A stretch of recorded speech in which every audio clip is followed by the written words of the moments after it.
Hey everybody, welcome to Guided Listening. I'm Jeff Antoniuk here from Jazzwire, and we've got a great one. So this is the Boss Tenors. This is Sonny Stitt on alto saxophone. I know, it's called Boss Tenors. He plays some tenor too.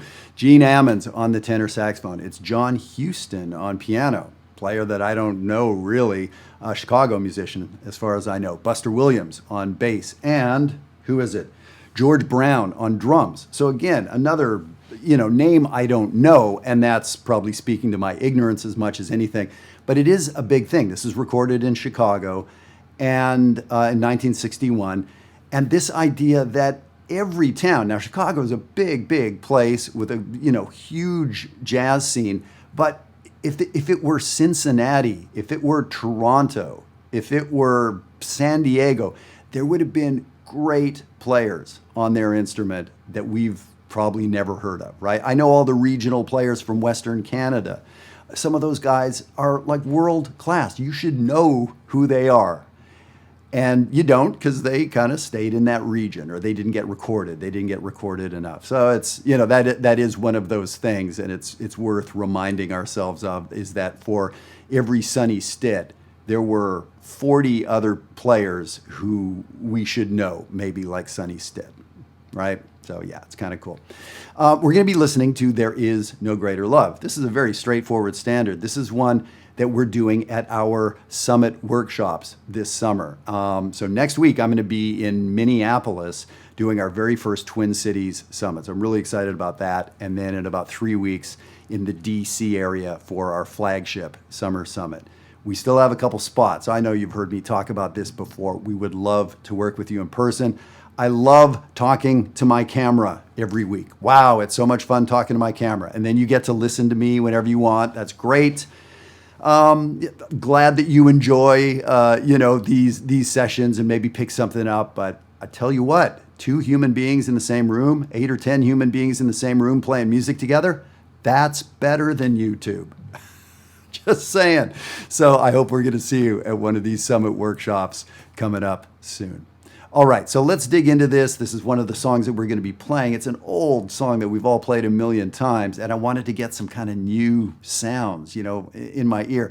Put on this recording is like, geez, man, like every measure, every 2 measures that these guys play is something that needs to be engraved in gold and shot out into space or something for the aliens to know, like, dang, that's what you do on a dominant 2 chord? These earthlings got it going on. So everything we hear is something we as jazz improvisers on any instrument, this is stuff we want to know. So let's dig into it. And I think there's some secrets about how to improvise well that we're hearing from Gene Ammons and from Sonny Stitt. I'll give you a little hint. Here's how to improvise better. Stop improvising so much. As these guys are playing, there's a lot of times when they're not truly improvising. What does that mean? They're playing stuff they know. How do I know that? Because they keep playing it over and over again. They keep repeating themselves. Let's dig in and see what we're talking about.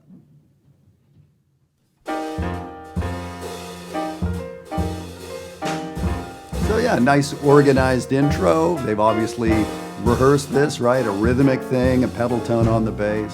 Good. So who is that? Do you know by their voice? Well, it's an alto sax. And if you know Sonny's playing, that's Sonny Stitt. There's nobody else that could be. Sonny Stitt.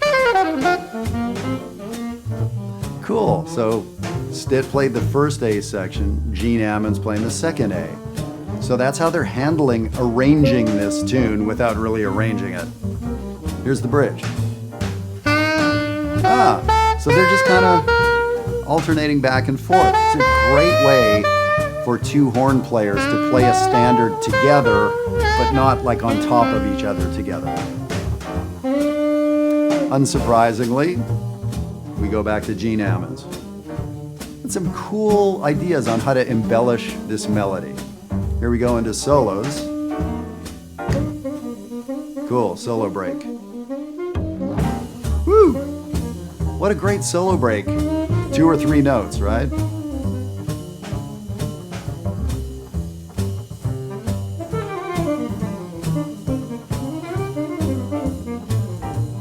you notice how little piano was in there? Like John Huston was not really playing for a bit. It was trio. It was great. Boo-doo-da-ba-doo-da. That idea comes back a lot in this track. That little melodic phrase he played.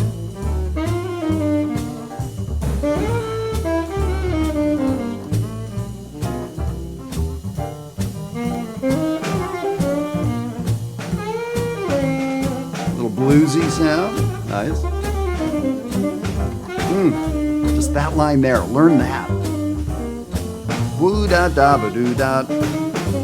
Second time he played that, by the way, right?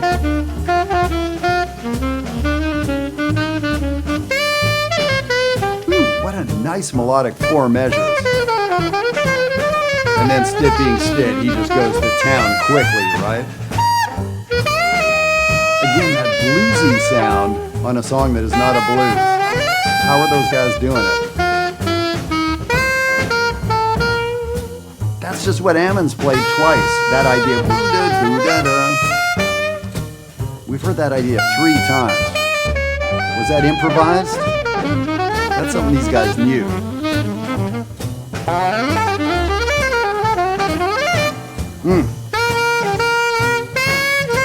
Bluesy again.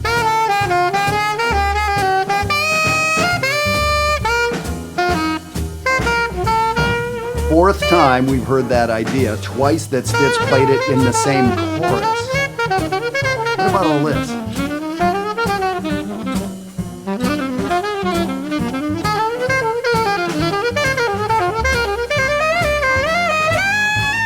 Did he choose all 98 of those notes or whatever it was? Did he improvise each one after another? That stuff that he had put together, it was under his fingers. There it is. Is that the 5th time or the 4th time now? That little signature that he used. Ooh. That's a quote. Is it a song called Tico Tico? Is that what it is? If you know, let me know. So, again, did he improvise that? No, that was someone else's melody.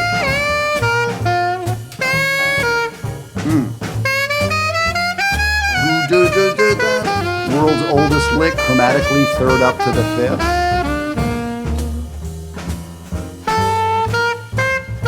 All right, melody out.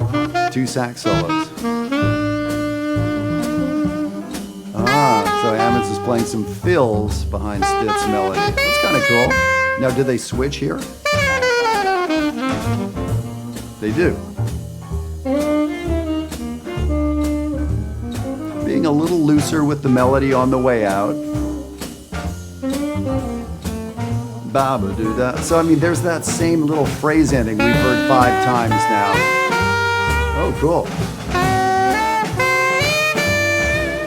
That's a nice harmony line Gene Ammons is playing. I'm guessing it was figured out or written out, but he may have improvised it in the moment, not sure.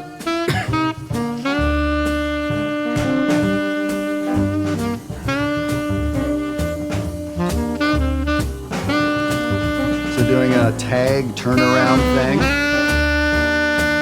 They get to improvise together a little bit for the first time on the track. You hear that note, da da da. They've been hanging on that for 8 measures now, both of them. It's kind of cool. They agreed. They had this topic they were talking about. Now Gene Ammons has gone off.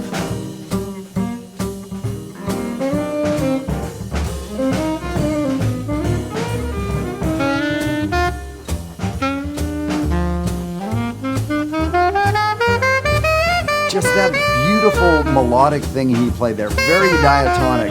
That is the kind of thing we should learn. Don't worry about Stitt's double time stuff. Learn those 2 measures. Learn that. That little bluesy thing, 3 notes. What is that? You should do that.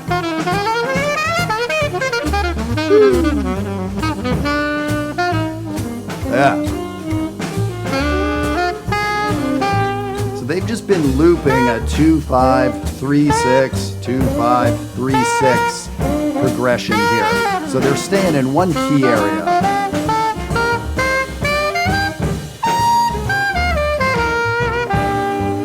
And, you know, sort of a standard fake it kind of ending there.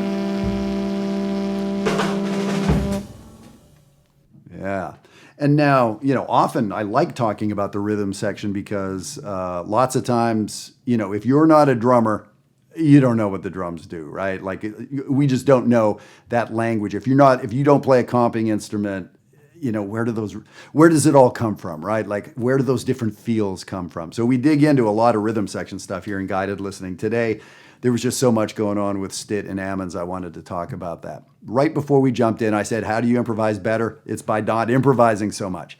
Did you get the sense those guys were like truly just bottom up creating things that had never existed before? I don't know that happened once in here. They were playing stuff they knew. They were playing phrases they played a million times. All that double time stuff were bits and pieces that Stitt had. Some of them may have been just absolutely 4 measures of figured out stuff he's played the exact same way many times. There were moments of that. And others would have been, oh, here's the enclosure thing up to a scale. Okay, now here's the thing where I do the diatonic whatever. And he's just plugging together building blocks. But the blocks existed, right? So when I say they weren't improvising so much, this illusion that they were, the muse was speaking through them and that had never existed before, and all these romantic notions of what improvisation is. It's like with comedy. There are people that are funny and they just kind of open their mouths and they say funny stuff. But, I remember seeing Robin Williams on a lot of talk shows. Robin Williams was a funny guy, right? And then after a while I noticed oh, he's got these 3 things he always does. But man, did he own them, right? Like he'd do those 3 things and you'd kind of see them all the time. Then he'd do some new stuff. So it's not that he was a 3-trick pony, but that was his personality. He liked those things that he would do. He would use that voice every time at some point. And it was funny every time, right? Even when you knew it was coming because he meant it, right? So that's kind of what's going on here. Was Robin Williams improvising? Sure, he was being funny in the moment, but he was depending on everything behind that, right? And so that's what I mean by the great improvisers don't improvise in the sense that they show up with no idea of what they're going to do. Even if they do, all this other history comes to bear. So that lets us know how to practice. That lets us know how to listen. That lets us know how to really appreciate these musicians and not just say, oh, they were geniuses. Maybe they were, but what I hear is hard work. What I hear is dedication. What I hear is a life given up to that music. Calling it genius, and there are geniuses, I know that exists, but overused and not accurate most of the time. So so there you go. I've been on my soapbox for a minute here. Okay, I'm going to crawl on down. I'm excited about the summits coming up, as I said. That gets me fired up about practicing and playing and thinking about this music and just sharing it more with you. So looking forward to all of this, and to those of you that I'm going to be seeing in Minneapolis, St. Paul, or here in the Washington, D.C. area. Can't wait to get to work with you. I'll see you next week.